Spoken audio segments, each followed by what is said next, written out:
Hello. I hope everybody is doing fantastic who watches this video. So today I wanted to come on and just talk about our bodies and food and how we struggle so much, like a war within, with our relationship between our bodies and our relationship to food. Because so many women, especially men too, but mostly women, have a common problem of their relationship with food. You know, is it good? Is it bad? Should I eat that or should I not eat that? And there are literally hundreds of diets and options to choose from that are out there. And what may work for one person may not necessarily work for the next person. And you'll find that there's some people who don't believe in diets at all. And there's really no right or wrong way, as long as you're getting everything from your diet that your body needs in terms of nutrients and fuel. So of course, I'm not a doctor, and some people have underlying health issues that may require them to be on a specific diet. And that's great, but this information can still apply to you even if this is your situation.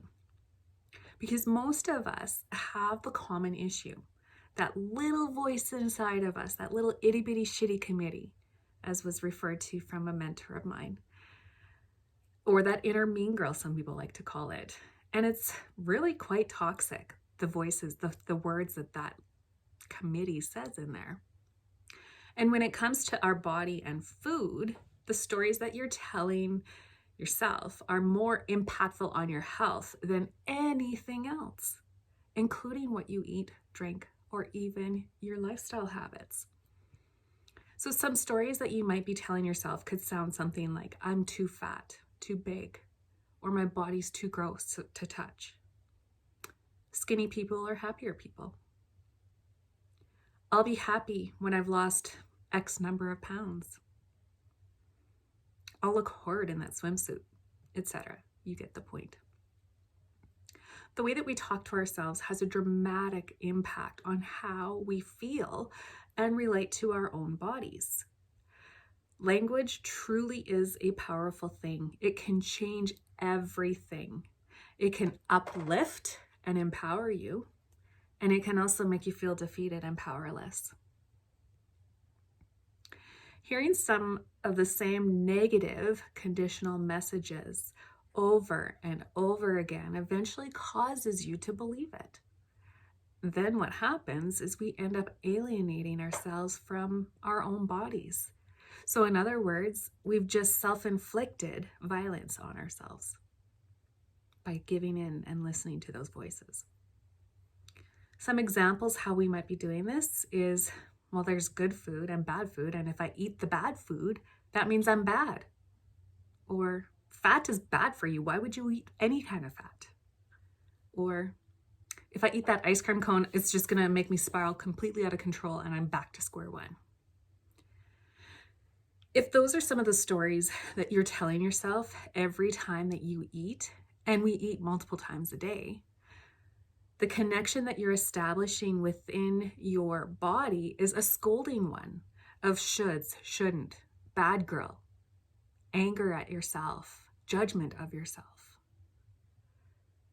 You are then really at war with your body. And who loses? Think about this for a second.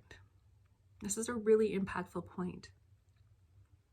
You cannot heal something when it is at war. Only love can heal. I want to say that again. You cannot heal something when it is at war. Only love can heal. So every act is an act of love or a cry for love.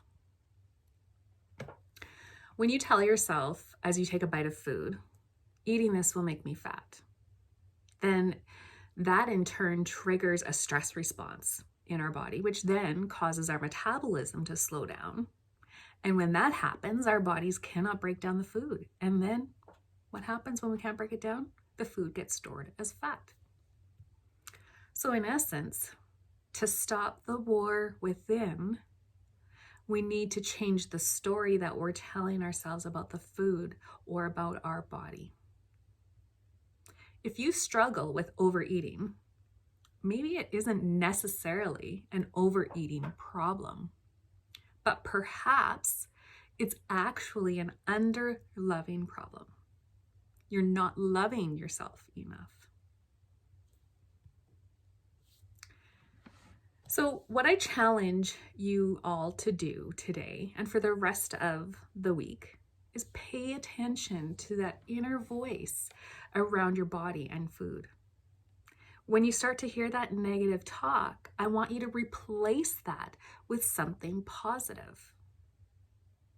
So for example, if you're feeling guilty over something that you've eaten, change it to say, my body needs food for fuel. And then look for some healthier options for your snack. You know, you can check out Pinterest for some fun new meal ideas or some snack ideas. Have fresh fruit and vegetables cut and in little Ziploc baggies, so when you're feeling like you need a snack, they're quick and easy to grab. There's no preparation, no thinking. It's there ready to eat. So I want to close this by sharing this poem with you, and it was written by one of my most favorite inspirational ladies, Dr. Maya Angelou, and it's called Phenomenal Woman. Pretty woman wonder where my secret lies. I'm not cute or built to suit a fashion model size, but when I start to tell them, they think I'm telling lies.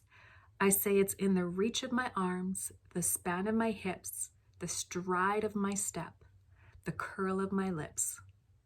I am a woman, phenomenally, phenomenal woman, that is me. I walk into a room just as cool as you please, and to a man that follows stands or fall down on their knees. Then they swarm around me, a hive of honeybees. I say it's in the fire of my eyes and the flash of my teeth, the swing of my waist and the joy in my feet. I am a woman phenomenally, phenomenal woman, that is me. Men themselves have wondered what they see in me. They try so much, but they cannot touch my inner mystery. When I try to show them, they say they still cannot see. I say, it's in the arch of my back, the sun of my smile, the ride of my breasts, the grace of my style. I am a woman phenomenally, phenomenal woman, that is me. How you understand just what my head's not bowed. I don't shout or jump about or have to talk real loud. When you see me passing, it ought to make you proud. I say it's in the click of my heels, the bend of my hair, the palm of my hand, the need of my care. 'Cause I am a woman phenomenally, phenomenal woman, that is me.